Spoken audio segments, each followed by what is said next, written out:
இன்றைய தினம் மேதகு ஆளுநர் அவர்கள் ஆளுநர் மாநிலிருந்து சில அறிக்கையை வெளியிட்டிருக்கின்றார்கள். அதுல மாநிலத்தில் 12 லட்சம் கோடி புரிந்துணர்வு ஒப்பந்தம் போடப்பட்டதாகவும் அது அந்த புரிந்துணர்வு ஒப்பந்தங்கள் ஆவணமாகத்தான் இருக்கிறத ஒழிய ஒரு சில புரிந்துணர்வு ஒப்பந்தங்கள் தான் நிறைவேற்றப்பட்டிருக்குது. பெரும்பாலான புரிந்துணர்வு ஒப்பந்தங்கள் இன்னும் வரவில்லை.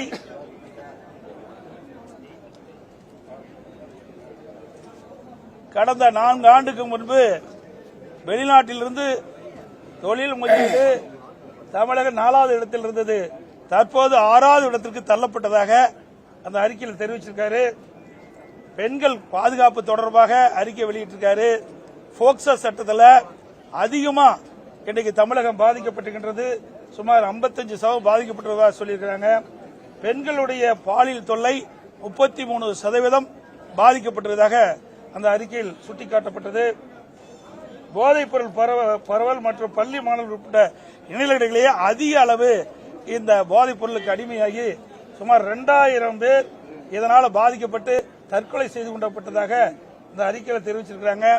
பட்டியலின மக்களுக்கு எதிரான வன்கொடுமைகளும் தலித் பெண்கள் மீதான பாலியல் வன்கொடுமைகளும் அதிகரித்துள்ளது. இதை இந்த அரசு சுட்டிக்காட்டவில்லை என்பதையும் சுட்டிக்காட்டியிருக்கிறார். மாநிலத்தில் ஒரே ஆண்டில் 20,000 பேர் தற்கொலை ஆளாகியிருக்காங்க. இந்த நாள் ஒன்றுக்கு 65 பேர் என்று கணக்கிட்டிருக்கிறாங்க. இந்தியாவிலேயே தற்கொலை அதிகமாக நடந்த மாநிலம் தமிழ்நாடு. அதனால தமிழ்நாட்டை இந்தியாவின் தற்கொலை தலைநகர் என அழைக்கப்படுகின்ற அளவிற்கு தமிழகத்தில் தற்கொலை அதிகரித்திருக்கின்ற சுட்டிக்காட்டியிருக்கிறாங்க. கல்வி தரத்தை பற்றி இங்கே சொல்லியிருக்கின்றார்கள். இன்றைக்கு 50க்கும் மேற்பட்ட பேராசிரியர்கள் பணியிடம் காலியா இருப்ப சொல்லியிருக்கிறாங்க. அது மட்டும் நான் ஏற்கனவே அடிக்கடி சொல்லிட்டு இருக்கிறேன். 96 அரசு கலை மற்றும் அறிவியல் கல்லூரியில் முதல்வரே இல்ல.